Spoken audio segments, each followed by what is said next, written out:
What's up, guys? It's Chad. Welcome back to the Dorky and 40 RC channel, and we are going to make you fast today.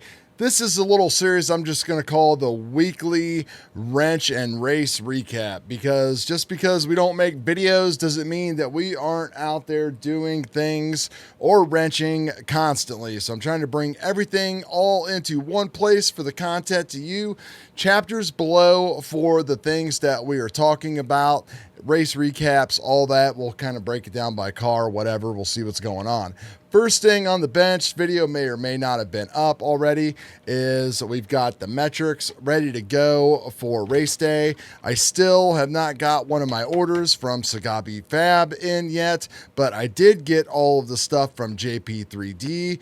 First thing is I've always wanted one of these little tire sidewall gluing contraptions, and now we finally got one. So on his website, he's got these things a really good price too, because I've seen these things go for $100 or more. The biggest thing that we did and showed in the video was basically eliminating the vertical dampers and the front roll springs and going with this enclosed damper set here, and as well as his side mounted springs, which basically will just kind of help take more weight off of the front of the car, give us more steering, and hopefully make things a little bit easier to control. He's got all kinds of cool stuff on here, and yeah, the METRICKS is ready to go. And we're going to be racing it at the small local track here in a couple days. Don't want to jump into the big track. I don't think it's ready. I'd like to have more parts and more options for ride height and that kind of stuff, but it's not here yet. But, you know, it's ready. So let's go on to the next item. Not really much to talk about here, but it is the XRAY X 2024. Now, a lot of people have got their 25 kits, and I've seen that there's been a few problems with some like tweaked chassis and all that kind of stuff. Glad I decided not to go with that. I am nowhere near capable of taking advantage of any of its things, even though it has some quality and life improvements to eliminate some parts and make things a little bit easier. But this baby is all set up and hooked up and ready to go. You know, I think the last video we did about it, we talked about that we finally found the issue with a crushed bearing that actually wasn't falling apart, and then it finally fell apart, and we chased our tails for it forever. So I've got things all wired back up in here. We've got the stock spec 2S back in here. We've got a nice little extra hobby wing capacitor put on there, and did a little bit of body trimming as well. I probably could use a new body, but forget that. We're just going to go ahead and run it. So we've got everything ready to go. We've switched to black wings because the white ones get dirty and all that kind of stuff. And as my buddy Pat said, if you can't race good, you might as well look good while you're doing it. One thing that's going on as well, the keen eye to you might have seen that over there. That is a CRICUT cutter. So what I've been doing is messing around with the CRICUT, cutting out labels and stickers for my cars and everything, working on race numbers, trying to kind of perfect that. Very, very, very cool machine to play with. Man, if you are into RC and racing cars and want to make like your own stickers, paint masks, that kind of stuff, you really can't get a better tool to actually add more enjoyment to the RC hobby than the CRICUT. You got that. I've got like a $70 inkjet printer sitting over here. Do the print and cut, where basically you design your stuff, you print it out, you slap it on the paper, you put it over there, and it cuts it all out, and then boom, you've got stickers, masks, and all of that kind of stuff.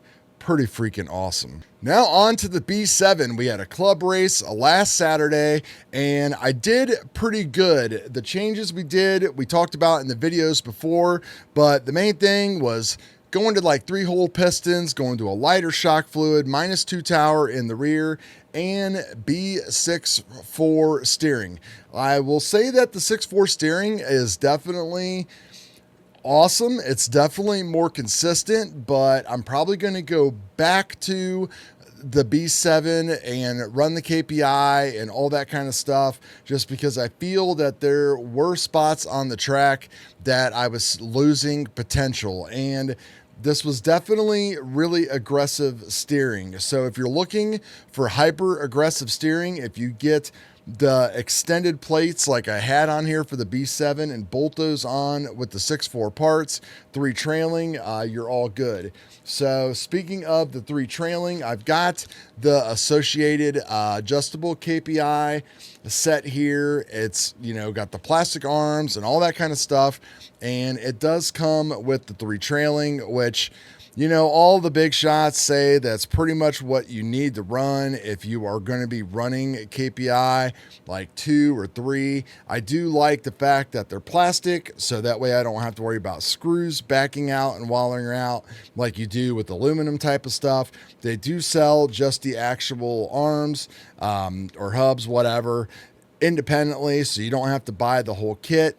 I like how they have the spacers and all that stuff to make the adjustment a little bit easier. They're a one-piece spacer that basically just kind of pops down in between there, and that will space things out and give you all of your adjustments of KPI, and it comes with everything that you need.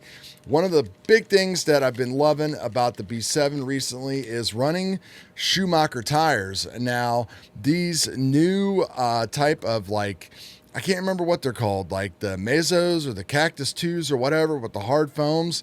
These things are really, really hooked up.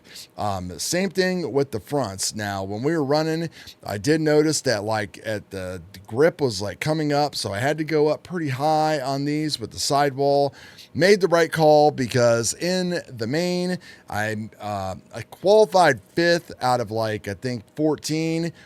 I had to go, I think I was BQ, bumped into the A, was up to 2nd in the A, and then I hit the damn Marshall. The Marshall was standing right in the middle of the track.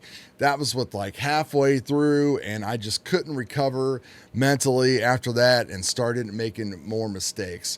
So we're going to put that stuff on there. We've got the -2 tower for the front. We're going to do all that this week. We're going to lower the shock. We're going to increase the shock oil again. And I don't think that's it. I think that's pretty much all we're going to be doing. Oh, yeah. Then I used my CRICUT to make some pretty cool like wheel dots to put on my car. So now there's, you know, there's nothing that the CRICUT cannot do. That is what I am finding out. And last but not least, my precious, my 25.5 Sportsman's truck. This is the Oval Works Octane 23. We have raced this at club races, and we are still doing really awesome, even though the competition is heating up because they have been doing a lot of traveling. I traveled a couple weeks ago to a small race here. I will show you some race footage here. This freaking race was like a bull ring, man. It was about 35 to 40 feet shorter of a run line than what we even have at our local track, and I just could not get this track down timing at all. Honestly, wasn't feeling well that day. It was part of the Hooters Championship race. I did finish BQ. I could have stuck around, but I was just really not feeling good and not feeling everything and didn't want to stick around for like another 2.5 to 3 hours because there was a ton of heats going on there. And, you know, it was a good thing I didn't because there was some problems that I found on the front end of the car. Running a Tsunami front end, which, you know, they're super solid, that is for sure. But like we did have some kingpins that were kind of sticking, and we've had a few issues up here that I am trying to work through and sort out to see exactly what is going on with that. Also trying to think about going with one of the new bodies. Super Rad came out with one of those, and get one of those mounted up and get it ready to go for the next big race. Can't run it at our track just the way that I would have to cut it and everything because our track is becoming very, very bumpy, and you know, I got to run this car a little bit higher than I would like to, but It's fast, and it, 2 weeks in a row I set personal bests. This week we had more racers, and we've got more people coming into the 25.5 class. So definitely going to have to keep and not lose a focus on this. That's one thing about having all of these cars and trying to keep all of them running and in tip-top condition and everything else. It's a lot of work, that is for sure. So things have to take a back seat sometimes, as far as like, I haven't on-road raced, so, and you don't want to burn yourself out either. I kind of burnt myself out on-road racing over the holidays, and that's why I've been waiting on the parts for the METRICKS and stuff before I like throw it down, because I just don't want to sit there and like chase my tail and beat myself up. This thing, I know exactly what it's going to do for me and give me every single time.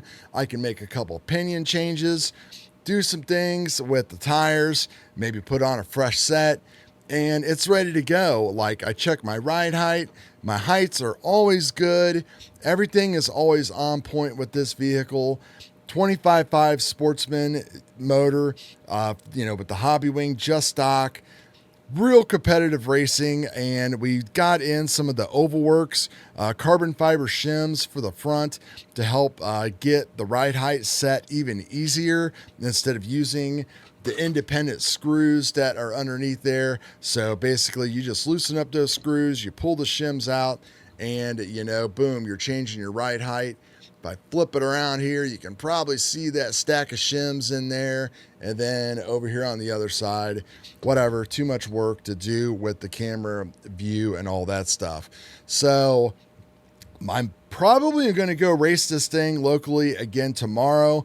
There is another race at that bull ring again on Sunday if I wanted to, but the next big race that'll be coming up won't be until, I believe, February 22nd. So that's when we're really going to be getting into some super hot competition, and that'll be on the big track up at NorCar. Until then, it's just going to be a little bit of like tuning, keeping things running, keeping things polished, and just kind of enjoying the car.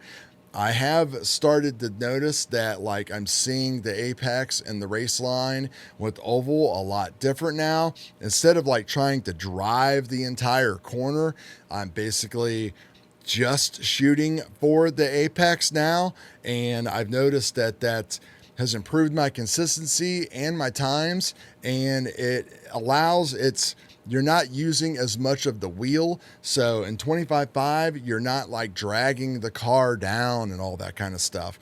And since you're also not trying to drive that corner, you've got like a less chance of hitting the ice, which can spin you out, cause problems, and all that kind of stuff. So this baby is here on the bench, and I'm probably going to race her tomorrow night. So we're going to leave it here, and I'm going to leave you guys go. Hopefully you like these little recaps.